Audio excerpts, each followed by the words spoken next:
ADG Lucknow zone Brijbhushan Unnao दौरे पर हैं और हमारे साथ बातचीत करने के लिए मौजूद हैं। सर, आज आप उन्नाव का दौरा कर रहे हैं, किन किन बिंदुओं पर निरीक्षण किया है, क्या दिशा निर्देश दिए गए हैं? देखिए, आज मेरा उन्नाव का दौरा है और जो काफ़ी लेट तक चलेगा। अधिकारियों की समीक्षा भी करूंगा। उसके पहले मैंने उसे समझा कि मैं जाके थाने हैं जहां असली हमारा काम होता है, आम पब्लिक आती है, उस थाने में कैसा कार्य हो रहा है जाके देखूं। तो उसी कड़ी में पहले मैं थाने पहुंचा हूं। ये मुख्य थाना है, शहर का थाना है कोतवाली। आपने भी अभी देखा होगा, अच्छा लगा। कुछ चीज़ें अच्छी दिखाई पड़ी।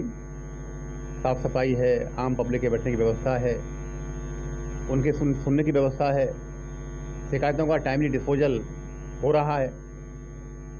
और मैंने ऐसे कुछ अपने हमारी महिला सिपाहियों को मैंने नाम भी दिया है। साइबर हेल्प डेस्क यहाँ खोली गई है, उसमें भी अच्छा काम हो रहा है। वाहनों का जो डिस्पोजल था वो भी इसमें अच्छा काम हुआ है और क्राइम भी यहाँ कंट्रोल में है।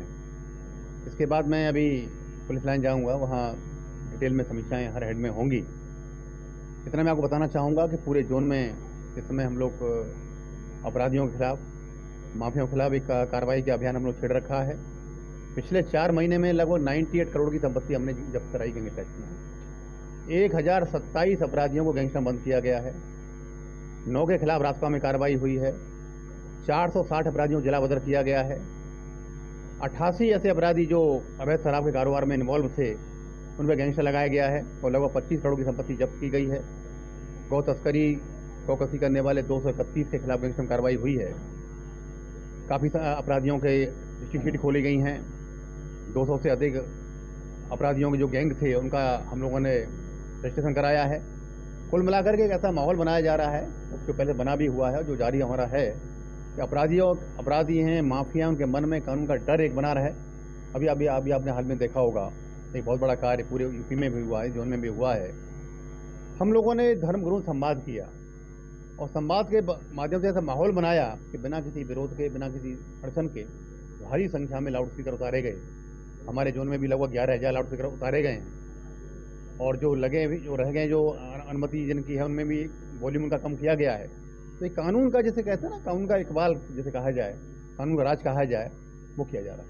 सर, एक चीज़ ये समझना चाहेंगे कि महिला बीट पुलिसिंग चल रही है, काम कर रही है सही से, लेकिन फिर भी उन्नाव में महिला अपराध पुलिस के लिए कहीं ना कहीं चुनौती है। सर, किस तरह से दिशा निर्देश है आपके?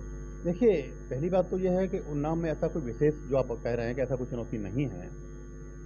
पिछले 4 महीने से मैं भी देख रहा हूँ, जो सामान्य क्राइम अन्य जगह होता है वहाँ भी यहाँ भी होता है, लेकिन हम हर क्राइम को बहुत ही सीरियसली लेते हैं। कोई भी महिला संबंधी क्राइम हो, चाहे महिला का अपहरण हो, छेड़खानी का हो, बलात्कार का हो, तत्काल हमारे अधिकारी मौके पर जाकर के इफेक्टिव कार्रवाई करते हैं।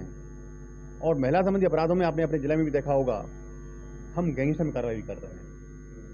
और केवल इतना ही नहीं, उनकी 14 की संपत्ति में हम संपत्ति भी जब्त करेंगे।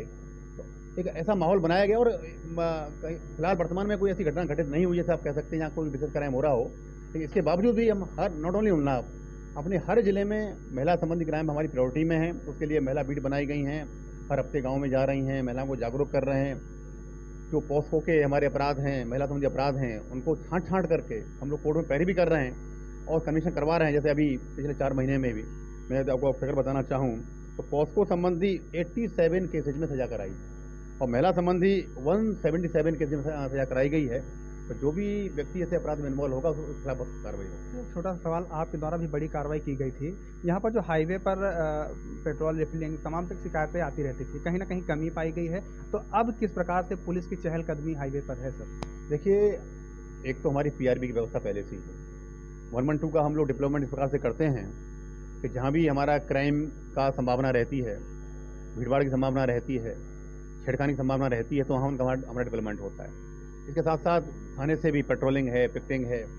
डेली हमारी सारे अधिकारी हर रैंक के 1 घंटे फुट पेट्रोलिंग करते हैं, तो जहाँ से एरिया होते हैं वहाँ पेट्रोलिंग है। तो इसके साथ साथ अधिकारियों का चिन्हीकरण करके उनके खिलाफ इफेक्टिव कार्रवाई हम लोग करते हैं।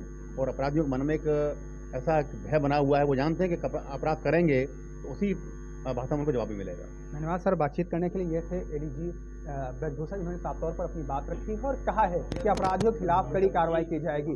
जितेंद्र मिश्रा, आजाद TV 9।